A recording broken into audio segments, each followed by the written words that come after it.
നമ്മുടെ ഇന്ത്യൻ വ്യോമസേനയുടെ ഭാവി ഒരു നിർണായക തീരുമാനത്തിന്റെ വക്കിലെത്തി നിൽക്കുകയാണ് കേട്ടോ. ഒരു വശത്ത് അത്യാധുനിക AI സിസ്റ്റങ്ങൾ, മറ്റൊരു വശത്ത് മനുഷ്യൻ നേരിട്ട് നിയന്ത്രിക്കുന്ന പുതിയ ഓപ്പറേഷൻ രീതികൾ. പക്ഷേ ഇന്ത്യ ഏത് വഴി തിരഞ്ഞെടുക്കും? ഇതൊരു സാധാരണ ടെക്നോളജി ചർച്ചയല്ല. ഇത് ഭാവിയിലെ പ്രതിരോധ ശേഷിയെ തന്നെ നിർണ്ണയിക്കാൻ കഴിയുന്ന ഒരു വലിയ മാറ്റത്തെക്കുറിച്ചാണ് പറയാൻ പോകുന്നത്. വാർത്ത ഞാൻ വിശദമാക്കാം. Let's check in detail. Welcome to the point. ഇന്ന് ഇന്ത്യൻ വ്യോമസേന ഒരു വലിയ ടേണിംഗ് പോയിന്റിന്റെ വക്കിലാണ്. ആവശ്യമായ 42 സ്ക്വാഡ്രനുകൾക്ക് പകരം ഇപ്പോൾ പ്രവർത്തിക്കുന്നത് ഏകദേശം 30 സ്ക്വാഡ്രനുകളാണ്. ഈ കുറവ് വെറും അക്കങ്ങൾ മാത്രമല്ല, ഇത് രാജ്യത്തിന്റെ ആകാശ സുരക്ഷയുമായി ബന്ധപ്പെട്ട ഒരു വിഷയം കൂടിയാണ്. സ്വദേശീയ പദ്ധതികൾ വൈകുമ്പോൾ ഒരു ഇടക്കാല പരിഹാരം കണ്ടെത്തേണ്ട സാഹചര്യമാണ് ഇപ്പോൾ നമ്മുടെ രാജ്യത്ത് ഉടലെടുത്തിരിക്കുന്നത്. ഇവിടെയാണ് വീണ്ടും ശ്രദ്ധ നേടുന്നത് നമ്മുടെ റഷ്യയുടെ Su-57 എന്ന ബീസ്റ്റ്. ഇന്ത്യ ഈ വിമാനത്തെ സജീവമായി പിന്തുടരുന്നില്ലെന്ന് ഔദ്യോഗികമായി പറയുന്നുണ്ടെങ്കിലും ഈ ഓപ്ഷൻ ഇപ്പോഴും പരിഗണനയിലുണ്ട് എന്നതാണ്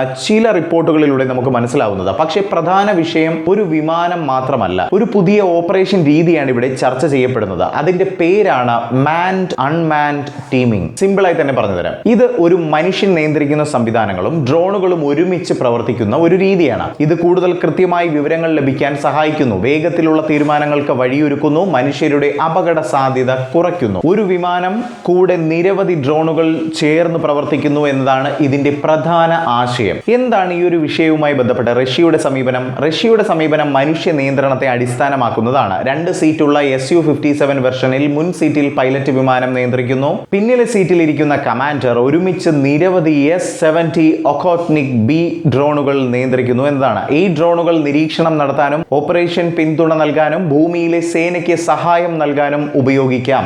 ഇതിനിടെ പൈലറ്റ് വിമാനത്തിന്റെ സുരക്ഷയും നിയന്ത്രണവും ഉറപ്പാക്കും. എന്താണ് ഇതുപോലൊരു പദ്ധതിയിൽ അമേരിക്കയുടെ സമീപനം? അമേരിക്കയുടെ മോഡൽ ഇതിൽ നിന്നും ഒക്കെ വ്യത്യസ്തമാണ്. F-35 ലൈറ്റ്നിംഗ് 2 പോലുള്ള സിംഗിൾ സീറ്റ് വിമാനങ്ങളിൽ ഡ്രോണുകൾ നിയന്ത്രിക്കുന്നത് മനുഷ്യനല്ല, അതിനു പകരം അഡ്വാൻസ്ഡ് AI സിസ്റ്റംസ് ആണ് പ്രധാന പങ്ക് വഹിക്കുന്നത്.